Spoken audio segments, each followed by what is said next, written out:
माना कि मुश्किल है सफर पर सुन ओ मुसाफिर हो, कहीं अगर तू रुका तो मंजिल आएगी ना फिर। कदम कदम मिलाए जा, गगन गगन झुकाए जा, रख हौसला कर फैसला, तुझे वक्त बदलना है। ये रात जरा सी है, बात समझ बंदया, कुछ देर ही बाकी है। रख यकीन आँखों से बादल आज हट जाएगा, चांद तेरी आँखों में बंदया चल के आएगा।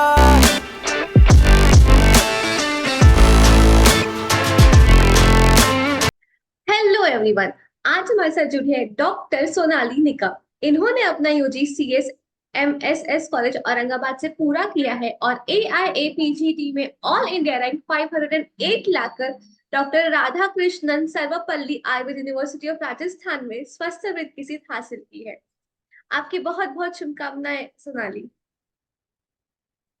Thank you.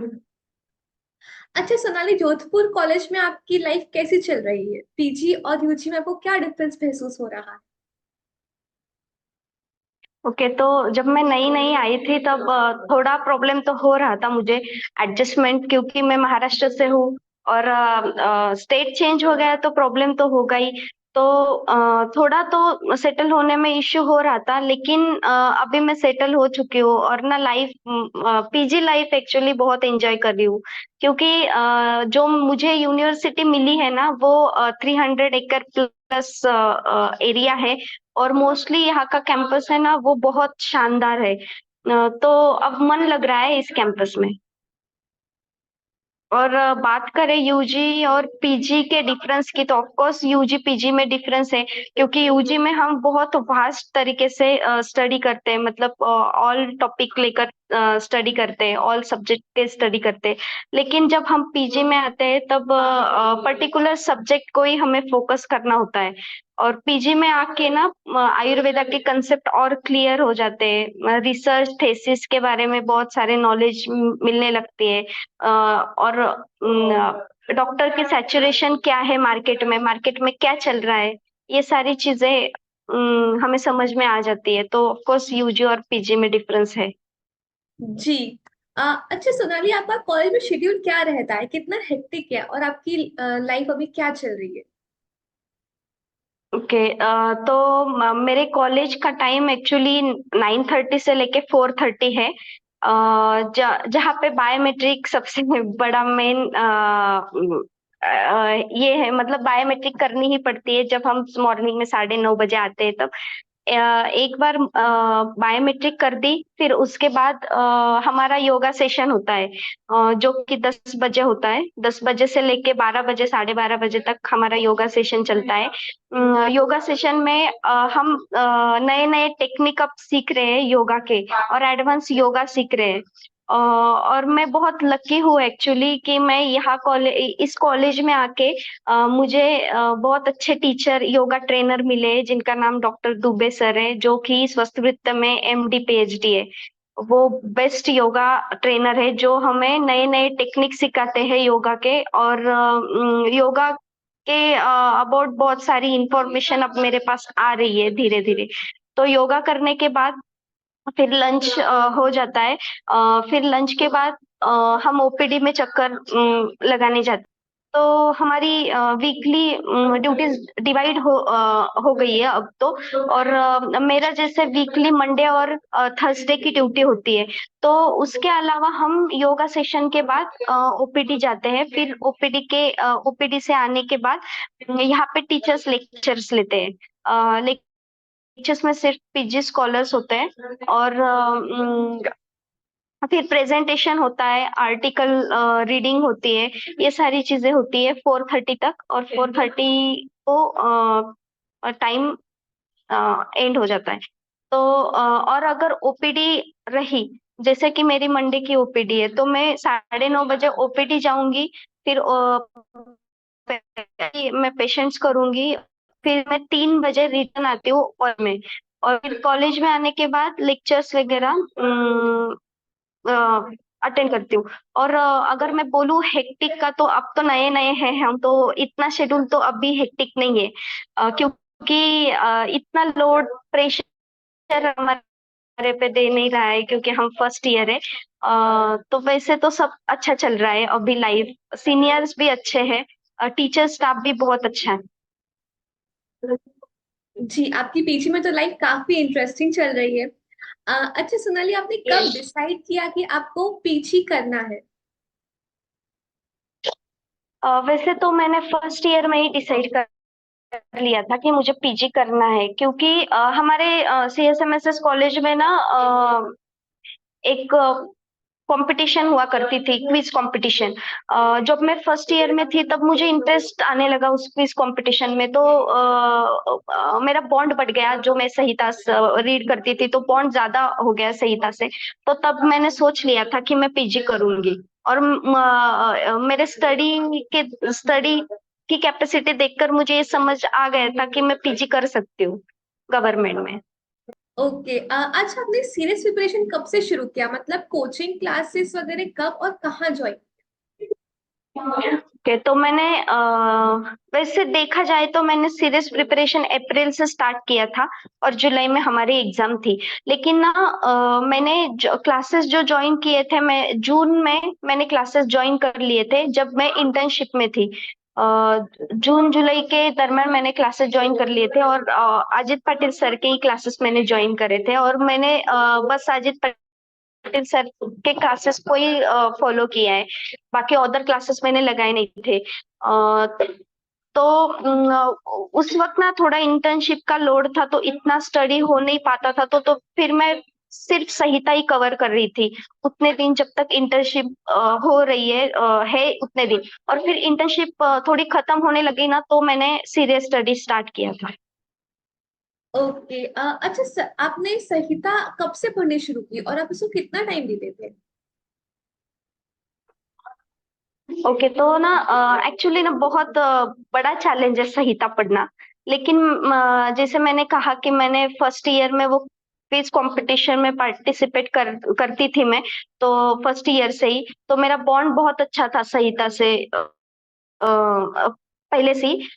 लेकिन ना जब इंटर्नशिप स्टार्ट हुई तब टाइम बहुत कम होने लगा, तो मैंने टाइम मैनेज करना स्टार्ट कर दिया। मेरी इंटर्नशिप मतलब मुझे घर से 9 बजे निकलना पड़ता था, तो मैंने ये सोचा कि यार 9 बजे निकलना पड़ता है, दिन भर हम वहां पे काम करते हैं, तो फिर संहिता को टाइम कैसे दे पाएंगे।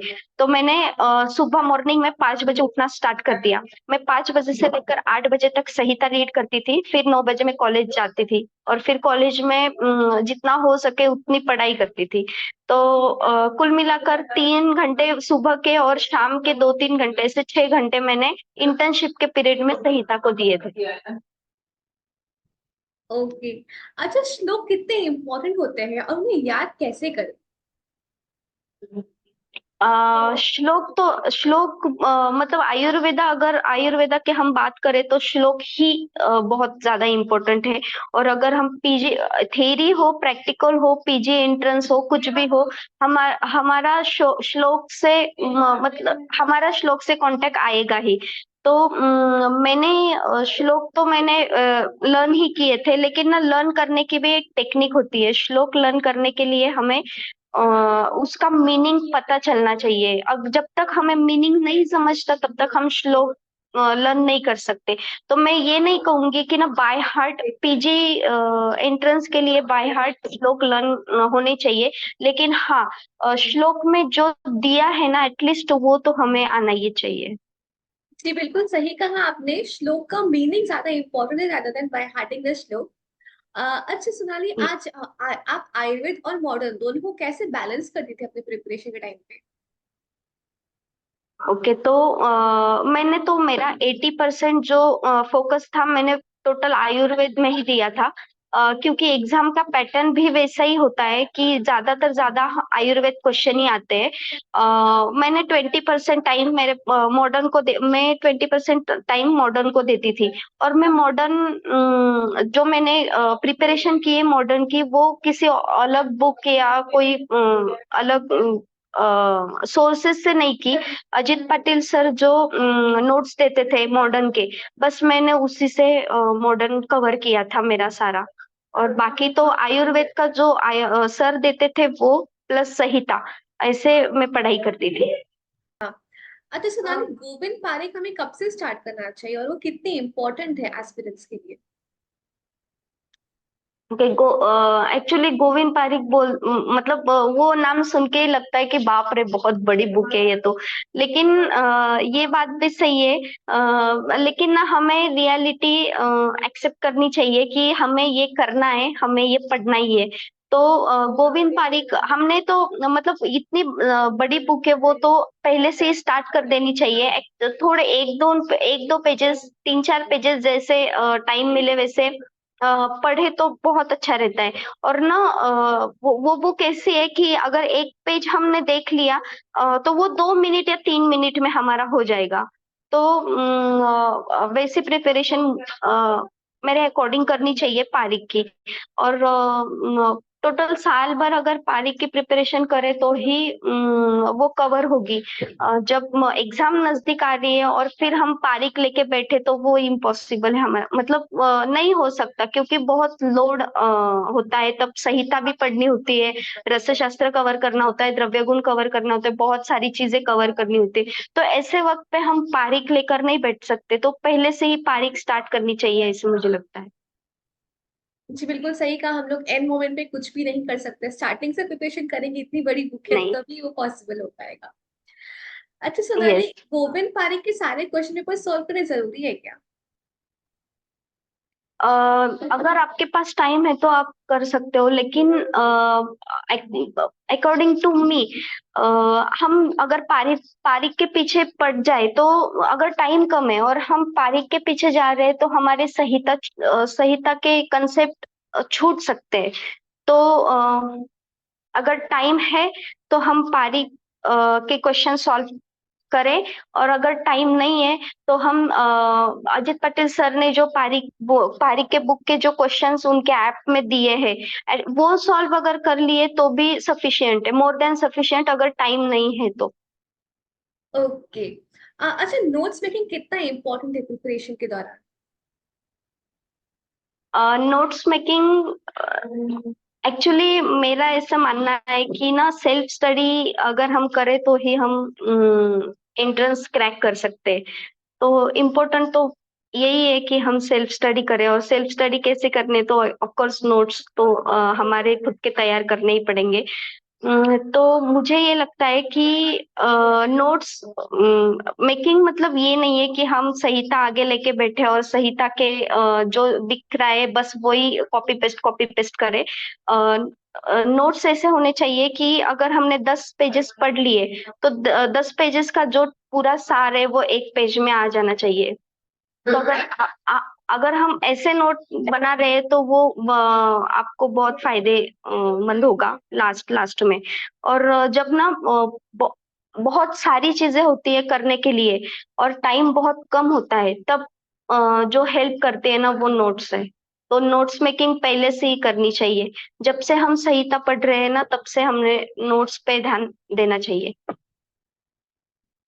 जी बिल्कुल सही कहा आपने, हम नोट्स मेकिंग में करते क्या तो करते सारे पॉइंट्स लिखना शुरू करते हैं, मगर हमें 10 पेज पर तो हमें उसका एक समरी एक पेज में बनाना है ताकि वो फटाफट रिवाइज हो एक। सके।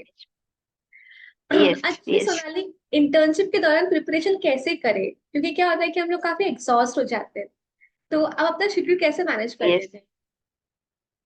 हाँ, मेरे इंटर्नशिप का भी शेड्यूल एग्जॉस्ट था। मुझे 9 बजे घर से निकलना पड़ता था। लेकिन जैसे अजित पटेल सर बोलते थे कि ना आप प्रेफर करें कि आप पहले कॉलेज ले, पहले 6 मंथ कॉलेज ही ले। तो मैंने भी सुनी सर की और मैंने कॉलेज लिया था पहले, मेरे 6 मंथ जो थे उसमें। और बाद में मैंने RH PHC करी थी। तो जब मैं कॉलेज में थी तब मुझे 9 बजे घर से निकलना पड़ता था। तो जैसे मैंने कहा कि मैं सुबह 5 बजे उठकर 3 घंटे में संहिता को देती थी। और फिर जब मैं कॉलेज जाती थी तब मैं टारगेट फिक्स कर देती थी कि यार अगर मुझे 10 मिनट मिल गए तो मैं 10 मिनट में रैंडम नोट्स के 10 पॉइंट रीड करूंगी। और फिर वो ऐसे 10 मिनट 10 मिनट 10 मिनट कर करके दिन में 1 घंटे मेरे वो हो जाते थे। जो 10 10 10 मिनट में जो टाइम मुझे शॉर्ट शॉर्ट टाइम मिलता था। तो रैंडम नोट्स के अगर छोटी सीरीज हो तो मैं मेरी एक सीरीज एक दिन में हो जाती थी इंटर्नशिप के दौरान, और काम करते करते। और अगर बड़ी हो तो एक सीरीज को 2 दिन लगते थे। और फिर घर जाने के बाद ऑफ कोर्स थक तो जाते ही है, इंसान है हम, तो थक एग्जॉस्ट तो हो ही जाते हैं। लेकिन फिर भी हमें हमारे मेरे दिमाग में वो चलता रहता था कि यार अभी वो टाइम नहीं है जहाँ पे हम एग्जॉस्ट होके बैठ जाए। तो मैं फ्रेश होती थी और फिर से मैं 3 4 घंटे घर जाने के बाद फिर से पढ़ाई करती थी। तो मैं उस टाइम में मुझे जो कम इम्पोर्टेंट लगता है मैं वो टॉपिक को हाथ लगाती थी। जैसे कि बहुत कम इम्पोर्टेंट है ये टॉपिक, इससे इससे बहुत कम क्वेश्चन आएंगे, मैं वो कवर करती थी। जी एक्चुअली बूंद बूंद से सागर बनता है, और आपने जो वो 10 10 मिनट निकाल के अपनी इंटर्नशिप में जो हम लोग पढ़ाई करते हैं वो हमें काफी काम आता है, और उससे हमारा जो है पूरा स्टडी काफी इफेक्टिवली हो पाता है। अच्छा सोनाली, यस। काश्यप संहिता एक बहुत ही छोटी संहिता है, तो आप उस पर किस तरीके से फोकस कर सकते हैं हम लोग?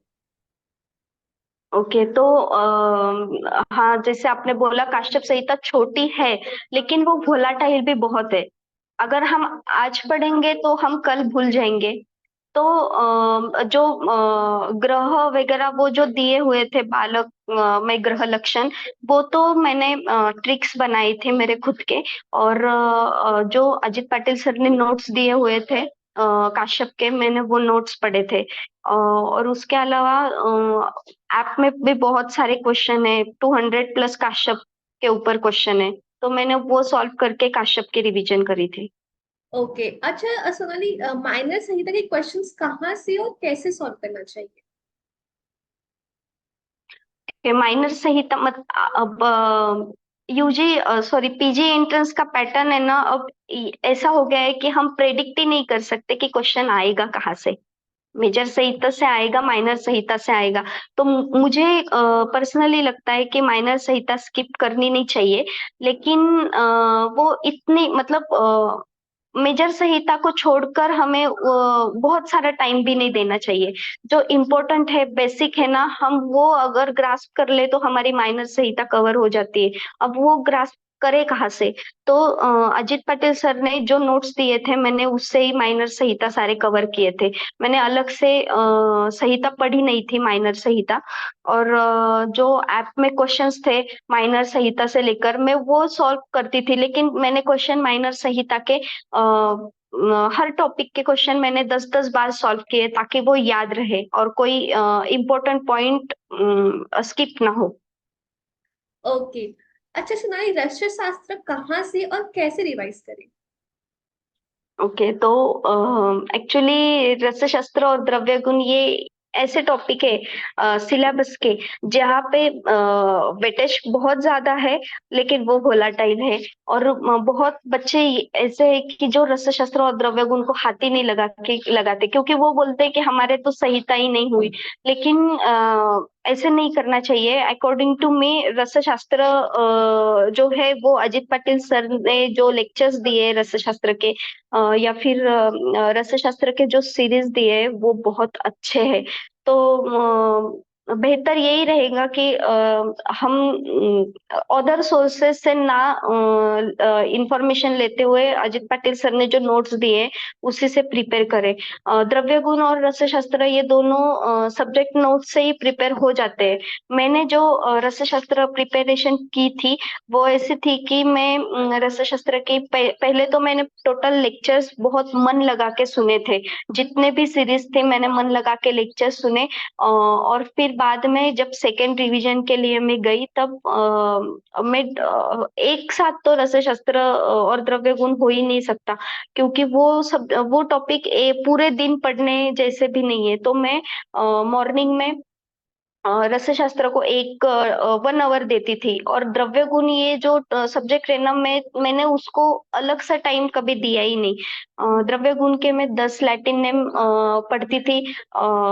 ऐसे ही चलते-चलते हम घर में बैठते हैं मतलब हमारे फैमिली के साथ जब बैठते हैं हम, तब वैसे ही बैठे-बैठे मैं 10 लैटिन नेम लर्न करती थी, 10 पर्याय नेम लर्न करती थी। तो ऐसे करते-करते ना मेरा द्रव्य गुण टोटल हो गया था, और एक-एक सीरीज़ ना स्ट्रॉन्ग करते-करते मेरा रसशास्त्र भी कवर हो गया था। तो मैं यही कहूँगी कि रसशास्त्र और द्रव्य गुण जो सर ने दिए हैं, सीरीज़ जो सर देते हैं, उसी से ही करना चाहिए, क्योंकि उसके अलावा कोई भी अदर क्वेश्चन मतलब अभी तक तो नहीं दिखा मुझे रसशास्त्र में। जो है सर ने नोट्स दिए हुए हैं, उसमें बहुत सारा कवर हो गया है रसशास्त्र, और द्रव्य गुण के भी नोट्स है, उसमें भी बहुत अच्छे से कवर हो गया है सिलेबस, तो अदर से पढ़ने की ज़रूरत नहीं है। ओके। अच्छा सोनाली, आपने स्वास्थ्य वृत्त क्यों चुना? ओके, ये एक्चुअली ये आपका नहीं, बहुत मतलब बहुत लोगों ने मुझे ये क्वेश्चन पूछा है कि आपने स्वास्थ्य वृत्त क्यों चुना।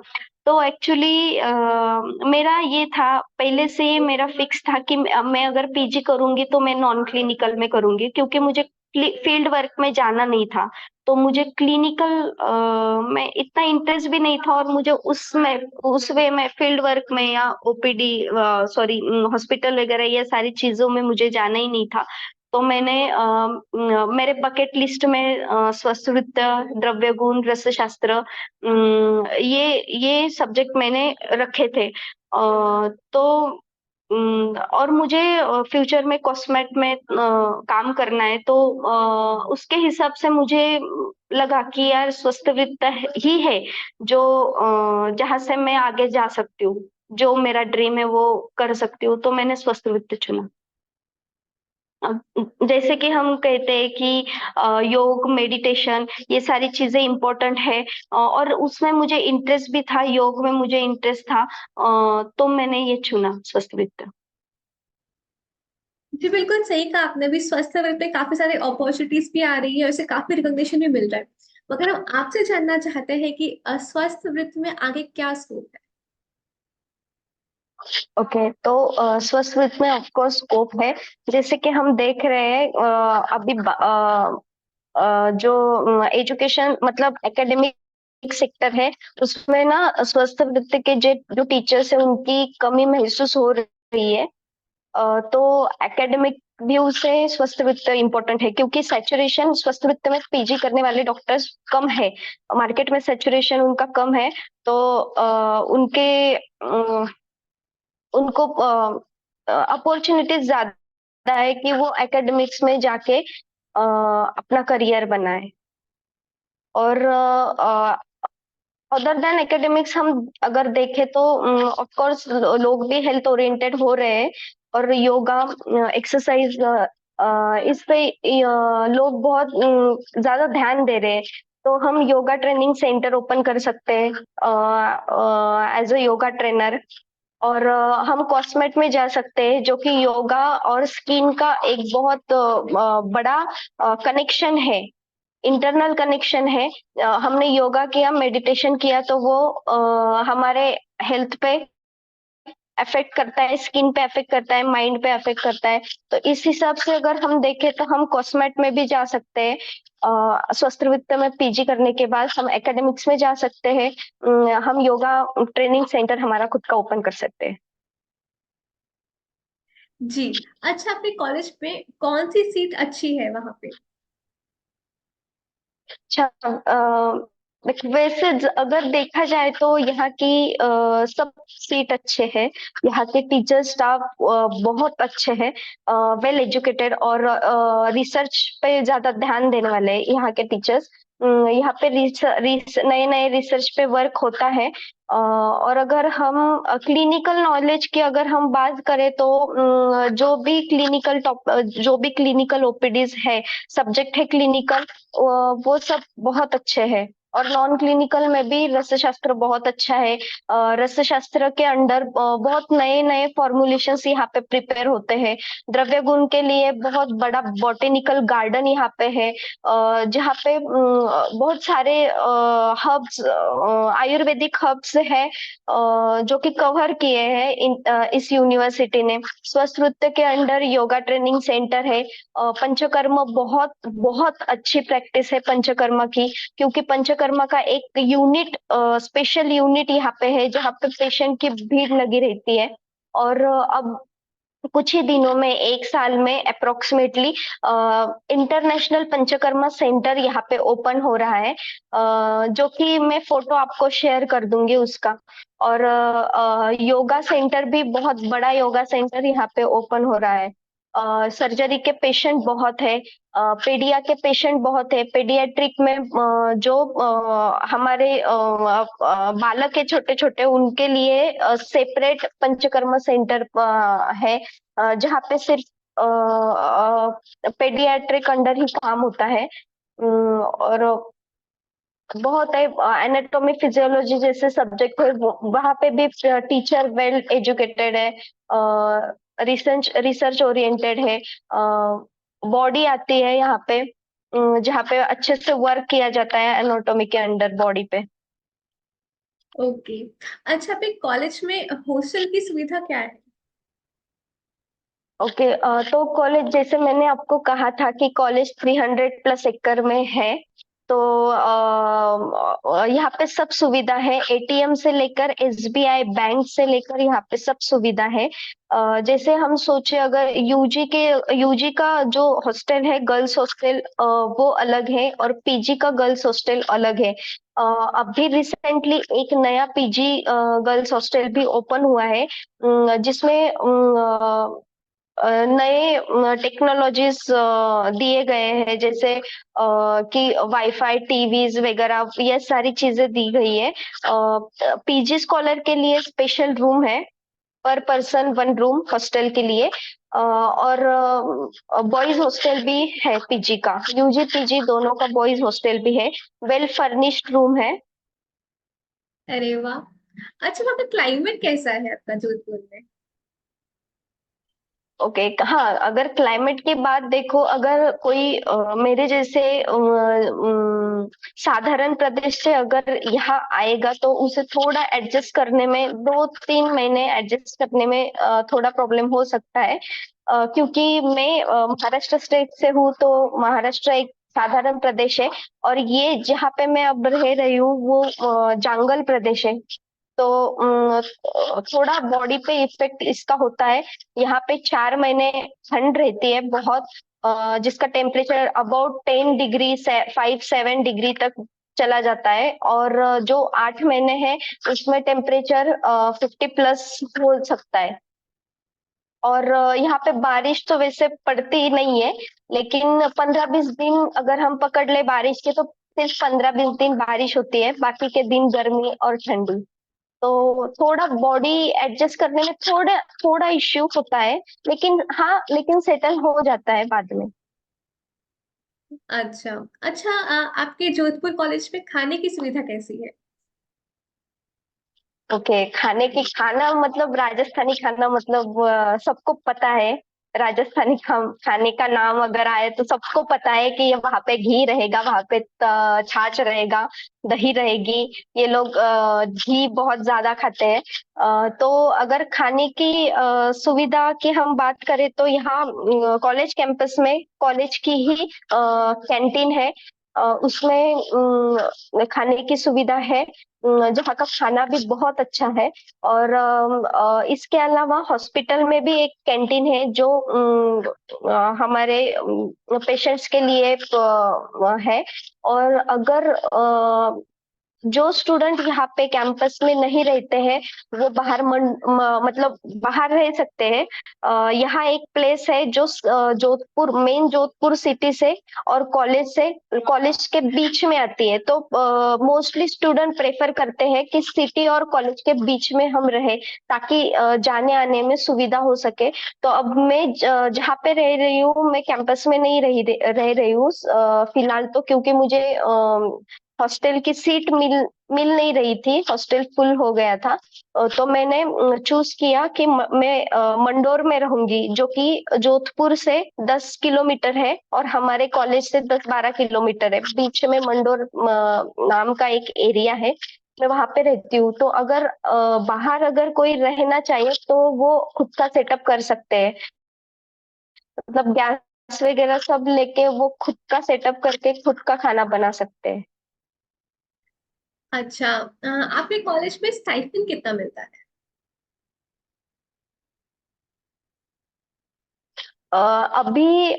अभी जो मेरा स्टाइपेंड है वो 80,600 रुपीज है।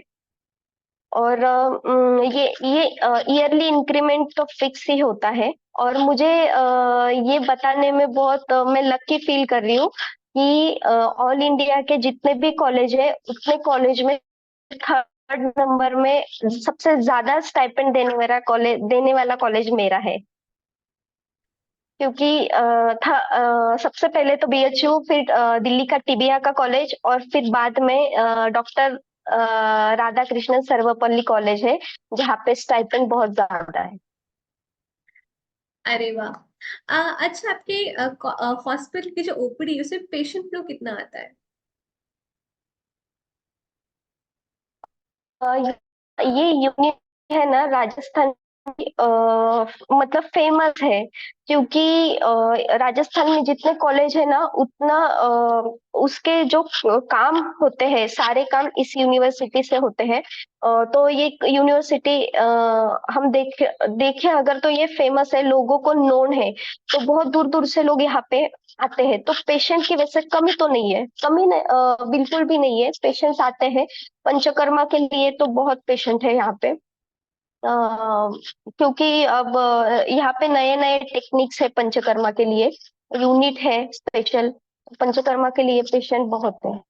और वैसे अदर क्लिनिकल नॉन क्लिनिकल के लिए भी पेशेंट है। यहाँ पे रक्त शास्त्र की ओपीडी वीक में 2 बार होती है। द्रव्य गुण की ओपीडी वीक में 2 बार होती है। और शस्त्रवृत्ति की टोटल पूरे वीक ओपीडी होती है। और क्लिनिकल की पूरे वीक ओपीडी चलती है। अगर छुट्टी भी गवर्नमेंट हॉलीडे अगर आ भी जाए तो पीजी स्कॉलर्स और टीचर्स ओपीडी संभालने के लिए आते हैं। ओके। अच्छा सोनाली, आप हमारे जो पीजी एस्पिरेंट्स है उनको कुछ मैसेज देना चाहेंगी? हाँ जी, मैं जरूर देना चाहूंगी। मैं बस इतना बोलना चाहूंगी कि मेहनत के अलावा कुछ नहीं है, मेहनत करनी ही पड़ेगी। अगर हम सोचे कि हम 2-3 घंटे पढ़ लेंगे तो ऑफ कोर्स वो सक्सेस नहीं होगा। स्टडी आवर्स बढ़ाने ही पड़ेंगे और फुल डेडिकेशन देना ही पड़ेगा। रिवीजन बहुत इम्पोर्टेंट है, अगर हम रिवीजन नहीं करते तो हमारे नंबर्स आ ही नहीं सकते। तो रिवीजन में ये कहना चाहूंगी कि रिवीजन मस्ट है। जो पढ़ते हैं वो रिवाइज किया करो। ओके। अच्छा, आखिरी सवाल। आज अगर आपको फिर से पीजीटी की पढ़ाई करनी हो तो आप क्या इम्प्रूवमेंट करेंगे?